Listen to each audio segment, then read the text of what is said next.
India को support करेगा construct करने के लिए न्यूक्लियर अटैक सबमरीन, सिर्फ सबमरीन नहीं, न्यूक्लियर अटैक सबमरीन्स हैं ये। उसी के साथ इस ऑफर में ये भी शामिल है कि 100% transfer of technology for 110 kilo newton thrust aircraft engines and underwater drones will with full capabilities to India. यहां पे गेम ये हो गया कि डोवाल साहब की बात हुई फ्रांस। पूरी डील का स्ट्रक्चर मैं आपको अभी बताऊंगा और आप बिल्कुल कहते हैं ना कि आपके होश फाख्ता हो जाएंगे, आप बोलेंगे ये क्या गेम हो गया। अच्छा, सब लोग कह रहे थे डोवाल साहब कहां हैं यार, यहां पे नहीं है, वहां पे नहीं है, कोई अमेरिका नहीं गए, क्या हो गया क्या। अब पता लग रहा है कि गेम क्या चल रहा था। फ्रांस ने बोला कि आपको चाहिए क्या ये बताइए। और आई थिंक फ्रांस इन चीजों को बड़ा केयरफुली देख रहा है। आपको याद होगा कुछ अर्सा पहले कि फ्रांस ऑस्ट्रेलिया को न्यूक्लियर सबमरीन्स देना चाहता था और मुआहदा भी हो गया था, लेकिन अमेरिकन इसमें घुसे और उन्होंने उस मुआहदे को कैंसिल करवाया और कैंसिल करवा के उन्होंने कहा कि हम ये न्यूक्लियर सबमरीन्स आपको देंगे, ये और फ्रांस नहीं दे सकता आपको।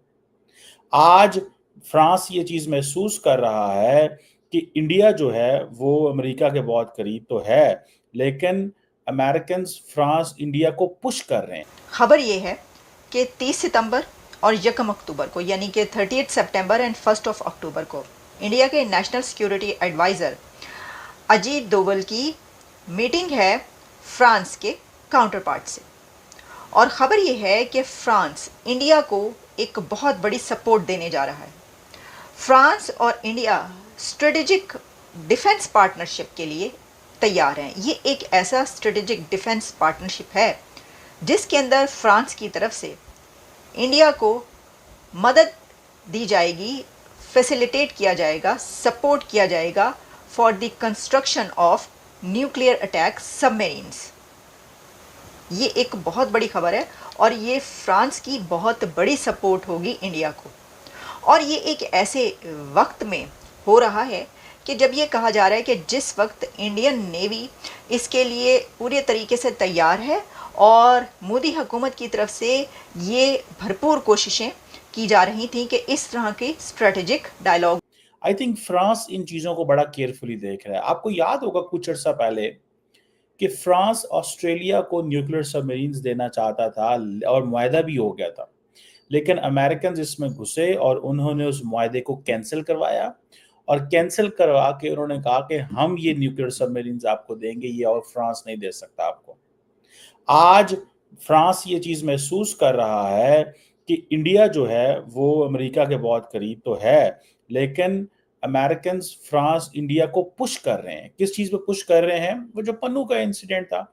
अब हो ये रहा है कि जो जिसे कहते हैं ना कि अमेरिका के जो नेशनल सिक्योरिटी एडवाइजर हैं जैक सुलिवन और भारत के जो नेशनल सिक्योरिटी एडवाइजर हैं अजीत डोवल साहब, इन्होंने बहुत ज़्यादा काम किया था इस चीज़ में, पर्टिकुलरली जो नेशनल सिक्योरिटी के पर्सपेक्टिव में। अगर आप देखें कि जो उस वक़्त डिस्कशंस हो रही थी कि किस तरह हमने जो हाई टेक प्रोडक्ट्स हैं उस पे कैसे फोकस करना है under the initiative on critical and emerging technologies, इसके ऊपर वो कह रहे थे हमने फोकस करना है। दैट वाज बेसिकली एक ये चीज थी, ये एक पॉइंट था जिसको मैं समझता हूँ कि उन्होंने ये देखा इसको और महसूस किया और वो चाहते थे कि ये जो है ये दुनिया के सामने जाए और इसको एनालाइज किया जाए कि क्या होने वाला है। अब अगर मैं आपको ये बताऊं कि जो क्रिटिकल एंड इमर्जिंग टेक्नोलॉजीज हैं इसमें फ्रांस तो जाहिर बात है उस तरह लंबे चौड़ों की सपोर्ट नहीं दे सकता, उसकी लिमिटेशंस हैं, लेकिन फ्रांस ने एक चीज महसूस की कि इंडिया जो है उसको सम हाउ अमेरिकन जो है they are punishing India on what, on Pannu thing. So इसीलिए उनके अब ये एक फेयरवेल मीटिंग है बाइडेन साहब की और मोदी साहब की, और इस फेयरवेल मीटिंग के ऊपर आपने जो अमेरिका के डिस्ट्रिक्ट कोर्ट है उसने उसके नोटिस जो है वो निकाल दिए, समन कर दिए हैं। तो ये दुख तो होता है कि ये क्या कर रहे हैं। अब अजीत डोवल जो है वो एक आपको पता है कि फ्रांस के एक डिप्लोमेटिक एडवाइजर हैं एमैनुअल बॉन, उनके साथ मुलाकात करने फ्रांस जा रहे हैं और मोदी साहब अमेरिकन को ये बता रहे हैं कि भैया ये जो आप लोग फ्रांस जा रहे हो, या मोदी साहब उनको ये बता रहे हैं कि ये जो आप करने जा रहे हो, इसमें एक चीज़ को ज़हन में रखें। और वो क्या चीज़ ज़हन में रखें कि हम अगर आप हमें ज़्यादा तंग करेंगे, आप हमें ज़्यादा पुश करेंगे, तो आप इस चीज़ को ज़हन में रखिएगा कि हमारे पास और भी ऑप्शंस मौजूद हैं। और वो कौन-सी ऑप्शंस मौजूद हैं? उन ऑप्शन में फ्रांस सर-ए-फ़हरिस्त है।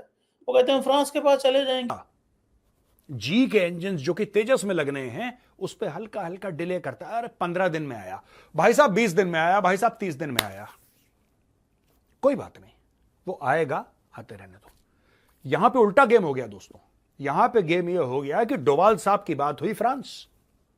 पूरी डील का स्ट्रक्चर मैं आपको अभी बताऊंगा, और आप बिल्कुल कहते हैं ना कि आपके होश फाख्ता हो जाएंगे, आप बोलेंगे ये क्या गेम हो गया।